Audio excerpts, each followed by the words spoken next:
발리는 다른 동남아 여행지랑은 비교도 안 될 정도로 다양한 매력을 가진 여행지들이 있고 즐길 거리도 정말 다양한 곳인 만큼 어중간하게 계획을 하고 갔다가 만족스러운 여행을 하기 힘들 수 있는 곳이라고 생각해요. 비행시간도 7시간 이상 되는 짧지 않은 거리의 여행지인 만큼 가볍게 자주 가기는 어려운 여행지인데 제대로 못 즐기고 오면 너무 아쉽잖아요.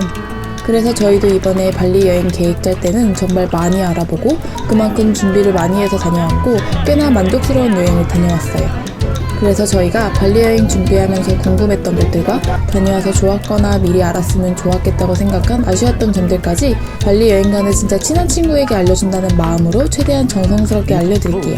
끝까지 보시면 발리 여행 계획 세우는데 도움되는 부분이 분명히 몇 가지라도 있을 거라고 생각해요. 그럼 바로 시작해볼게요. 발리를 진짜 만족스럽게 다녀오려면 먼저 어디에 어떤 여행지가 있는지, 각각 여행지마다 어떤 매력이 있고 내 여행 스타일에 제일 잘 맞는 여행지는 어디인지를 정하는 게 가장 중요하다고 생각해요. 먼저 공항에서 가장 가까우면서 발리에서 가장 많은 사람들이 찾는 여행지인 꾸따, 스미냑, 짱구가 있는데 각각 거리가 차로 15분에서 20분 정도, 20분에서 30분 정도 소요될 정도로 가깝게 붙어있는 여행지인데도 각각의 매력이 다 달라요. 먼저 꾸따는 과거부터 발리 하면 떠오르는 대표적인 여행지이지만 현재는 한물 같다는 평가를 받고 있는 도시이기도 해요. 특히 발리에서 서핑하면 가장 먼저 떠오르는 곳이지만 요즘은 우기면 떠내려오는 쓰레기 더미들 같은 것들 때문에 꾸따의 바다를 찾는 사람들은 정말 많이 줄은 것 같아요. 그럼에도 불구하고 방콕의 카오산로드 같이 배낭 여행자들이 좋아할 만한 저렴한 숙소와 로컬 식당도 많고 클럽이나 술집 같이 늦게까지 밤 문화를 즐길 만한 곳도 많아서 여전히 매력적인 여행지예요. 다음은 스미냑과 짱구. 스미냑은 발리의 청담동이라는 얘기가 있을 정도로 물가는 다른 곳에 비해서는 비싼 편이지만 고급스러우면서 분위기 좋은 레스토랑이나 쇼핑센터, 프라이빗한 풀빌라도 많고 라파벨라, 모텔 멕시콜라 같이 유명한 클럽이나 바닷가를 따라서는 포테이토 헤드 같이 힙한 비치클럽도 있어서 젊은 20, 30대 여자들이 가장 선호할 만한 여행지라고 생각해요. 또 짱구는 대세가 과거 꾸따에서 스미냑, 스미냑에서 이젠 짱구로 넘어왔다고 할 만큼 요즘 가장 핫하고 그만큼 사람도 많은 여행지예요. 짱구도 스미냑과 비슷한 듯 다른 여행지인데 짱구에도 핀스, 아틀라스 같이 핫한 비치클럽들이 있고 분위기 좋은 음식점들이나 클럽들도 여기저기 생겨나고 있어요. 또 여행객 대부분들이 젊은 서양 사람들이어서 그런지 음식이나 분위기가 젊은 서양 사람들이 좋아할 만한 곳이 많고 발리에서 가장 힙한 느낌이 많이 나는 여행지예요. 다음으로 발리 대표적인 여행지 중 한 곳인 우붓은 공항에서 약 1시간 10분 정도 거리에 있는 여행지인데 바다는 없지만 오래된 왕궁, 사원 같은 곳들이 많고 커다란 정글 숲이나 폭포 같은 곳들도 있어서 전통적인 발리의 느낌을 가장 많이 받을 수 있는 곳이라고 생각해요. 그렇다고 오래된 유적지나 자연만 있는 게 아니라 시장이나 분위기 좋은 레스토랑, 기념품 샵 같은 곳도 많이 있어서 발리 여행에서 빼놓기 힘들 정도로 매력적인 곳이라고 생각해요. 짐바라는 공항에서 남쪽으로 15분 거리에 위치해 있어서 상대적으로 접근성이 좋은 편인데 거대한 리조트들이 많이 모여 있어서 리조트에서 편안하고 여유롭게 시간을 보내면서 여행하는 걸 좋아하는 사람에게 잘 맞는 곳이라고 생각해요. 짐바란 하면 빼놓을 수 없는 게 시푸드와 선셋인데 해변을 따라서 길게 늘어서 있는 해산물 레스토랑에서 석양을 바라보면서 신선하고 맛있는 해산물을 먹어보는 것도 발리 여행 필수 코스 중 하나예요. 또 짐바란에서는 시푸드 말고도 락바 같이 아름다운 석양을 바라보면서 로맨틱한 시간을 보낼 수 있는 분위기 좋은 레스토랑도 많이 있어서 특히 신혼여행에 잘 맞는 여행지라고 생각해요. 짐바란에서 남부로 좀 더 내려가면 울루와드라는 여행지가 있는데 깎아지는 절벽과 아름다운 해변 그리고 서핑의 성지로 유명한 곳이에요. 울루와뚜에도 고급 리조트들이 많이 있는데 발리 중심부에서는 접근성이 조금 떨어져서 우리나라 사람들은 보통 발리의 대표적인 관광지 중 하나인 울루와뚜 사원을 방문하거나 남부의 유명한 비치인 술루반 비치, 빠당빠당 비치, 판다와 비치 같은 곳을 가기 위해 울루와뚜를 지나쳐가는 경우가 많은 것 같아요. 저도 공항 가기 전에 차를 하루 빌려서 울루와뚜와 남부 쪽 해변을 한번 둘러봤는데 너무 만족스러웠어서 따로 일정을 할애하기 힘든 사람은 마지막 날 1일 투어를 해보는 것도 추천해주고 싶어요. 꾸따, 스미냑, 짱구, 우붓 다 좋은 여행지지만 한 가지 단점을 뽑자면 사람이 너무 많다는 거예요. 산후루를 가기 전까지는 여행이 재미는 있지만 뭔가 사람이 치이는 듯한 느낌을 계속 받고 있었는데 그래서 그런지 한적한 산후루에서 여유롭게 수영도 하고 음료도 마시면서 느긋하게 시간을 보낼 때 진짜 휴양다운 휴양을 하는 느낌을 많이 받았어요. 그렇다고 너무 한적하기만 한 것도 아니고 음식점이나 술집, 쇼핑센터도 잘 되어 있는데 물가도 저렴한 편이어서 사누루를 베이스 캠프로 한 달 살이나 장기 여행을 하는 사람들이 많다고 하더라고요. 이것뿐만이 아니라 사누루에는 다음으로 추천해주고 싶은 여행지인 누사페니다로 가는 항구도 있어서 더더욱 추천해주고 싶어요. 발리에서 유명한 여행지들이 서핑으로 유명한 곳이 많은 만큼 파도가 많이 쳐서 그런지 동남아 휴양지 특유의 그런 에메랄드빛 바다가 생각보다 많이 없어요. 저희는 동남아 여행할 때 가장 좋아하는 게 에메랄드빛 투명한 바다에서 스노클링 하는 건데 누사페니다에서는 이 욕구를 완전하게 충족시켜줬어요. 누사페니다는 사누루 항구에서 배를 타고 30분 정도 가면 있는 섬인데 일단 물 색깔이 이렇게 말도 안 되게 예쁜데 세계적으로 유명한 다이빙 스팟으로 알려질 만큼 물속도 너무 아름다워요. 근데 심지어 운이 좋으면 최대 8m까지 자라는 만타가우리를 볼 수 있는 스팟도 있어서 저희처럼 바다에서 노는 걸 좋아한다면 발리 여행 중에 무조건 가봐야 하는 여행지라고 생각해요.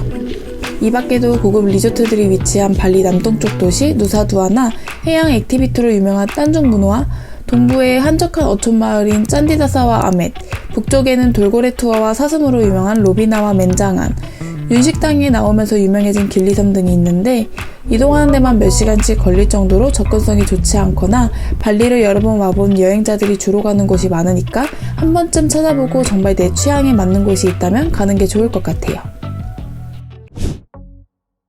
이제 발리 어디에 어떤 여행지들이 있는지 알았고 여행지마다 아주 대략적인 느낌은 알았으니까 일정을 짜고 숙소를 잡아야 할 텐데 막상 또 일정을 짜려고 하면 어디서 얼마나 있어야 할지 막막한 사람이 대부분일 거예요. 그래서 보통 휴가로 많이 가는 5박, 6박 정도 여행한다고 가정하고 각각 여행 성격에 맞게 여행 일정을 추천해드릴게요. 첫 번째로 발리가 처음이거나 가장 일반적으로 괜찮은 여행을 하고 싶다면 꾸따스미냑 짱구 중 한 곳에서 3일 정도 숙소를 잡고 서핑을 한번 배워보거나 비치클럽도 한번 가보고 쇼핑, 마사지 같은 것들도 하면서 밤에는 나이트라이프도 즐겨보는 걸 추천하고 싶어요. 그 다음엔 우붓으로 이동해서 왕궁, 사원, 몽키포레스트, 시장 같은 것도 구경하고 요가 수업을 한번 들어보거나 마사지도 받으면서 나머지 시간을 보내는 일정 정도가 개인적으로 가장 일반적이고 괜찮은 일정인 것 같아요. 마지막 날 조금 아쉽다면 숙소 체크아웃하고 기사님이 운전해주시는 차를 하루 빌려서 공항 가기 전까지 울루와트 사원, 술루반 비치 같은 남부 바닷가 일부를 구경하는 것도 추천해주고 싶어요. 두 번째로 신혼여행이거나 리조트에서 한적하게 쉬는 여행을 선호하는 사람이라면 과감하게 우붓 일정은 없애고 꾸따스미냑 짱구 쪽 3일 일정에다가 나머지 기간을 짐바란 쪽 리조트를 잡고 수영도 하면서 느긋하게 시간도 보내다가 마사지도 받고 짐바란 해변에서 석양을 보면서 시푸드 한번 먹어보고 분위기 좋은 레스토랑이나 락바 같은 곳에서 여유롭게 로맨틱한 시간을 보내는 것도 좋을 것 같아요. 마찬가지로 마지막 날 공항 가기 전에 남부 쪽을 한번 둘러보는 일정을 넣는 것도 좋은 방법이라고 생각해요.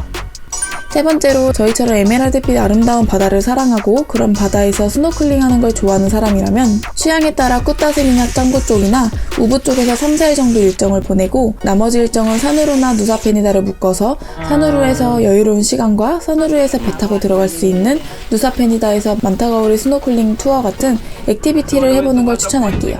사누루와 누사페니다 쪽은 다른 여행지에 비해 조금 덜 알려지기도 해서 조금 망설여질 수도 있겠지만 저희처럼 에메랄드빛 바다와 스노클링을 좋아하는 사람이라면 절대 후회하지 않을 거라고 생각해요. 제가 추천한 여행 계획에서 성향에 맞게 하루 이틀 정도 시간을 조절하거나 추가로 다른 지역 일정을 넣는 것도 물론 좋겠지만 욕심을 내서 너무 많은 지역을 경험하려고 하는 건 별로 추천해주고 싶지 않아요. 갈 곳이 워낙 많은 발리이긴 하지만 한두 곳에서 충분히 시간을 보내면서 그곳의 매력을 충분히 느껴보는 게 여행에 대한 만족도가 훨씬 높을 거라고 생각해요. 여기까지 봤다면 일정을 짜고 숙소를 예약하는 게 크게 어렵지 않을 거라고 생각해요. 취향에 따라 호텔이나 리조트를 예약해도 좋겠지만 발리에서 숙소를 잡을 때 한 가지 팁을 주자면 에어비앤비도 꼭 한번 확인해보라고 말해주고 싶어요. 발리는 독채 풀빌라 같은 숙소가 엄청 많아서 그런지 다른 여행지에 비해서 에어비앤비가 많이 활성화되어 있어요. 저희도 이번 여행에서 반 정도는 에어비앤비를 통해 예약해서 풀빌라를 이용했는데 에어비앤비는 호스트가 이벤트성으로 가격을 낮추는 경우도 많아서 저희는 원래 36만원 정도 하는 이 풀빌라를 약 17만원에 예약해서 이용하기도 했어요. 할인된 가격이 아니더라도 호텔이나 리조트랑은 다른 매력이 있고 특히 일행이 많은 사람이라면 이런 숙소만큼 쾌적하고 합리적인 곳 찾기도 힘들 테니 강력 추천할게요. 발리는 연중 기온차가 크지 않고 1년 내내 더운 날씨이지만 강수량은 건기와 우기가 차이가 많이 나요. 그래서 여행하기에는 비도 잘 안 오고 습도도 낮은 건기인 4월부터 9월까지가 좋은데 그 중에서는 특히 7, 8, 9월은 발리를 제대로 즐길 수 있는 가장 쾌적한 날씨이지만 그만큼 사람도 가장 많은 성수기 시즌이에요. 10월부터 3월까지는 비도 자주 오고 습도도 높은 우기 시즌이지만 하루 종일 내리기보다는 짧고 강하게 내리는 비여서 잠깐씩 비를 피하면서 다니면 여행하는 데 크게 지장은 없어요. 날씨는 물론 건기가 좋지만 우기는 관광객이 적은 시즌이라서 상대적으로 한적하게 여행할 수 있다는 장점도 있어요. 인도네시아 통화는 루피아인데 화폐 단위가 매우 커서 혼동하기 쉬우니까 지폐 단위를 정확히 확인하는 것이 좋아요. 만 루피아가 한국 돈으로 약 900원 정도니까 여행 중에서는 한국 돈으로 계산할 때 대략 루피아에서 0 하나 뺀 금액보다 약간 저렴하다고 생각하면 쉬워요. 환전은 한국에서 달러로 환전해 간 뒤 현지 환전소에서 루피아로 환전해 갈 수도 있지만 발리는 수수료 없이 트래블로그 카드 사용이 가능하기 때문에 현지 ATM에서 현금을 인출하는 걸 추천해요. 트래블로그 카드를 이용 시 은행 ATM기에서 인출하면 되는데 ATM기는 공항과 발리 전 지역 이곳저곳에 있어요. 여기서 진짜 중요한 팁이 있는데 ATM 기기 인출할 때 절대 아무 곳에서나 하면 안 돼요. 별로 이상한 점이 없어 보이는 ATM 기기도 막상 후기를 찾아보면 이렇게 카드 복제 피해를 입은 경우가 진짜 많더라고요. 그러니까 돈 뽑을 때는 웬만하면 은행 안에 있는 ATM 기기나 공항 ATM 기기에서만 출금하는 걸 추천해요. 참고로 발리는 카드 결제가 가능한 곳도 많기 때문에 현금을 많이 뽑을 필요 없이 일부만 뽑고 카드 결제가 가능한 곳은 카드 사용하는 걸 추천할게요. 어떤 나라를 가든 많은 분들이 가장 궁금해하시는 것 중 하나가 팁 문화인 것 같은데요. 발리는 보통 식당에서는 서비스 차지가 붙어 나오는 경우가 많아서 별도의 팁을 줄 필요는 없어요. 저희는 식당을 제외한 곳에선 서비스의 종류와 만족도에 따라 팁을 다르게 줬는데 호텔 체크인할 때 짐 들어주시는 분들에게는 10,000 루피아 정도, 꽤 긴 시간 서비스를 받게 되는 마사지사분들 같은 경우에는 2에서 30,000 루피아. 이 정도면 받는 분들도 좋아하고 주는 저희도 부담되지 않으면서 기분 좋은 적당한 금액이었던 것 같아요. 팁을 꼭 줄 필요는 없지만 받은 서비스가 만족스러웠으면 과하지 않은 정도의 팁을 주는 것은 오히려 여행을 기분 좋게 만들어주는 요소인 것 같아요. 발리는 대중교통이 거의 없어서 주로 택시, 그랩, 오토바이, 콜밴 같은 교통수단을 이용해야 돼요. 먼저 택시의 경우 그냥 일반 택시를 타게 되면 바가지를 쓰기 쉬우니까 고잭이나 그랩 같은 앱을 사용하는 게 훨씬 편리하고 안전해요. 일반적으로 고잭이 그랩보다 요금이 저렴하지만 기사님들이 콜을 잡았다가 취소하는 경우도 많아서 상황에 맞게 금액 비교를 한 후에 이용하길 추천해요. 또 발리의 도로 사정상 차보다 오토바이로 다니는 게 훨씬 효율적이어서 오토바이를 렌트해서 돌아다니는 관광객이 엄청 많은데 오토바이를 운전할 줄 안다면 한 번쯤 오토바이를 렌트해서 자유로운 여행을 해보는 것도 추천해요. 1일 렌트 비용은 10만에서 15만 루피아 약 10,000원 정도 해요. 다음으로 콜밴을 불러서 투어를 하는 방법도 있어요. 저희는 마지막 날 비행기 시간이 밤 11시라서 호텔 체크아웃을 한 후 공항 가기 전까지 차를 빌려서 남부 쪽 지역을 둘러봤는데 차에 짐을 실어놓고 가보고 싶었던 곳을 이곳저곳 돌아다니니까 너무 편하더라고요. 저희는 입장료를 제외한 차량, 기사님, 기름값, 기사님 식대 모든 걸 포함해서 약 10시간 정도를 이용하는데 70만 루피아, 약 65,000원 정도가 나왔는데 저렴한 금액으로 너무너무 편리하고 좋은 시간을 보냈어서 너무 만족스러웠어요. 저희처럼 돌아가는 비행기 시간이 늦어서 마지막 날 일정을 어떻게 보내야 할지 고민이 된다면 하루 차를 빌려서 다녀보는 것도 추천할게요. 발리는 유난히 물갈이를 심하게 하는 나라 같아요. 오죽하면 다녀온 사람들 대부분이 발리벨리에 걸려올 정도로 심한 것 같더라고요. 발리 여행 가기 위해 검색을 조금이라도 해봤다면 발리벨리라는 말을 한 번쯤 들어봤을 건데 쉽게 말하면 발리에서 걸리는 식중독이나 배탈을 뜻해요.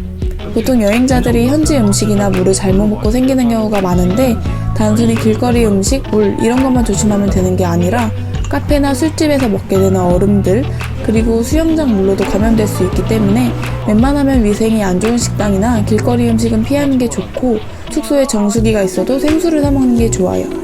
이렇게 아무리 음식과 물을 신경 써서 먹었어도 발리벨리에 걸릴 확률이 충분히 있기 때문에 여행 가기 전에 여행자 보험은 필수로 들어놓고 식중독, 배탈약을 구비해두는 걸 추천할게요. 추가로 샤워필터도 무조건 챙기는 걸 추천해주고 싶은데 아무리 비싼 리조트나 호텔을 가더라도 샤워기 교체하고 금방 필터 색깔 변하는 거 보면 사오길 잘했다는 생각이 들 거예요. 혹시 샤워필터가 필요한 사람이 있다면 저희가 구매한 링크 남겨놓을 테니 이용해보세요.